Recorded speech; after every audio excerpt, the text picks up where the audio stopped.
Hello viewers, আসসালামু আলাইকুম viewers, welcome to back to my channel sky Bangla TV. আমি Shamim. Viewers, আজকে যে কন্টেন্ট নিয়ে কথা বলবো, ভারতের জাতীয় নির্বাচন।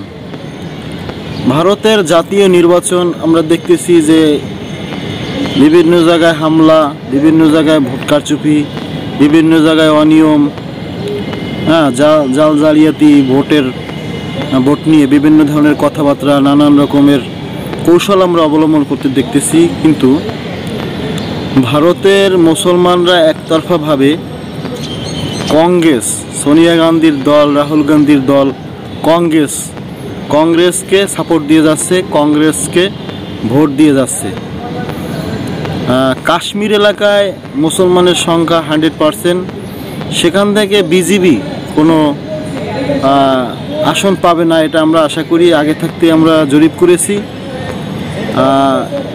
এবার আর মোদি ক্ষমতায় থাকতে পারবে না। মুসলমানরা যেভাবে একজোট হয়ে ভোট দিচ্ছে,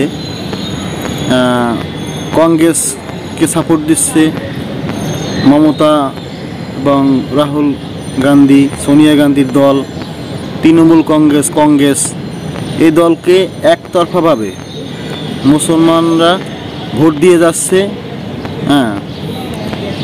হিন্দুরা ভোট দিয়ে যাচ্ছে বিজেপিকে। বিজেপি এবার ক্ষমতায় আর থাকতে পারবে না, মোদি সরকার উচ্ছেদ হবে। এবার উৎকণ্ঠা তার বিরুদ্ধে, সাধারণ মানুষ, সাধারণ জনগণ, ভারতের মানুষ ক্ষিপ্ত হয়ে গেছে। মোদি সরকার বারবার মুসলমানদের উপর আঘাত করেছে, মুসলমানদের ধর্ম নিয়ে, মসজিদ নিয়ে, মাদ্রাসা নিয়ে বিভিন্ন ধরনের ষড়যন্ত্র করেছে। এবং মাদ্রাসা বন্ধ করার কৌশল অবলম্বন করতেছে, সেই প্ল্যান করতেছে আস্তে আস্তে। এবার যদি ক্ষমতায় যায় মোদি সরকার, তাহলে অনেক রাজ্যে মাদ্রাসা বন্ধ করে দেবে আদালত থেকে, আইনগতভাবে। তাই মুসলমানরা এবার একজোট হয়ে কংগ্রেসকে সাপোর্ট করছে। রাহুল গান্ধীর দল ক্ষমতায় আসবে, এটা আমরা বাংলাদেশের 80% মানুষ আশা করি এবং সমর্থন করি যে রাহুল গান্ধীর দল, কংগ্রেস ক্ষমতায় আসুক। ভারতে যে নির্বাচনটি হচ্ছে, এখানে দেখা যায় যে 62%, 63% ভোট কাস্টিং, এর চাইতে বেশিও আছে। কিন্তু এ পর্যন্ত যত জায়গায় নির্বাচন হয়েছে, যত রাজ্যে, যেগুলো রাজ্যে নির্বাচন হয়েছে, সেখানে দেখা যাচ্ছে যে মোদি সরকার পিছিয়ে আছে, বিজেপি পিছিয়ে আছে, অনেক পিছিয়ে আছে। এখন সামনে জাল জালিয়াতি না করে যদি সঠিকভাবে নির্বাচন, সঠিকভাবে গণনা, সঠিকভাবে যদি সব কিছু প্রকাশ করে, তাহলে দেখা যাবে যে মোদি সরকার হেরে যাবে। এবং বিশ্বের অনেক রাষ্ট্রই, বড় বড় রাষ্ট্র চাচ্ছে না যে মোদি সরকার ক্ষমতায় থাকুক। মোদি সরকার ক্ষমতায় থাকলে বাংলাদেশের অসুবিধা, বাংলাদেশের সমস্যা। এক দলীয় শাসন ব্যবস্থার সাপোর্ট দিচ্ছে মোদি সরকার বাংলাদেশকে।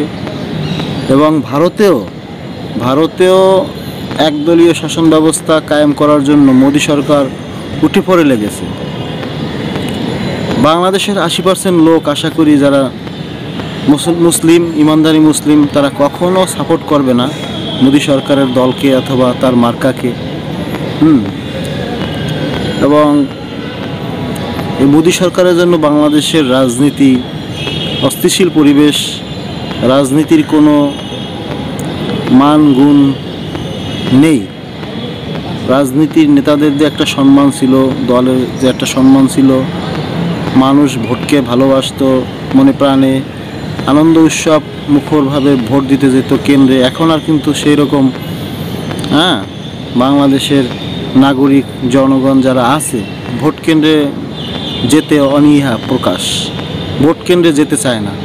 কারণ যে কোনো একটা কারণ তো আছে, এই মোদি সরকারের জন্যেই। একটা দলকে বারবার সাপোর্ট দিয়ে যাচ্ছে ক্ষমতায় রাখার জন্য। যে দলটি ক্ষমতায় আছে বাংলাদেশের, সে দলটি বা নেতাকর্মীরা দেশ উন্নয়ন করার জন্য রাত দিন প্রচেষ্টা চালিয়ে যাচ্ছে। এবং দেশ তো কিছুটা উন্নয়ন হয়েছে, অনেকটা উন্নয়ন হয়েছে, সেটা আমরা দেখতে পাচ্ছি। বড় বড় মেগা প্রজেক্ট, পদ্মা সেতু, হ্যাঁ, মেট্রো রেল, এই ধরনের অনেক বড় বড় প্রজেক্ট, রাস্তাঘাট, কালভার্ট ব্রিজ, হ্যাঁ, বাস্তবায়ন হয়েছে।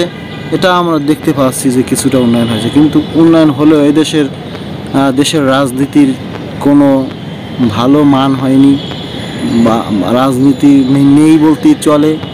একদলীয়, একতরফা, এক দলের শাসন ব্যবস্থা যদি থাকে, অন্য দলের কোনো থাকে না, হ্যাঁ, ক্ষমতায় যাওয়ার কোনো সুযোগ থাকে না। তারা ক্ষমতায় থেকে যাওয়ার জন্য নানান ধরনের কৌশল অবলম্বন করছে। এটা মোদি সরকারের জন্য, তাই আমরা চাচ্ছি যে মোদি সরকার যেন এবার ক্ষমতায় না আসতে পারে বা না আসে। সাধারণ জনগণ, মানুষ ভারতের এই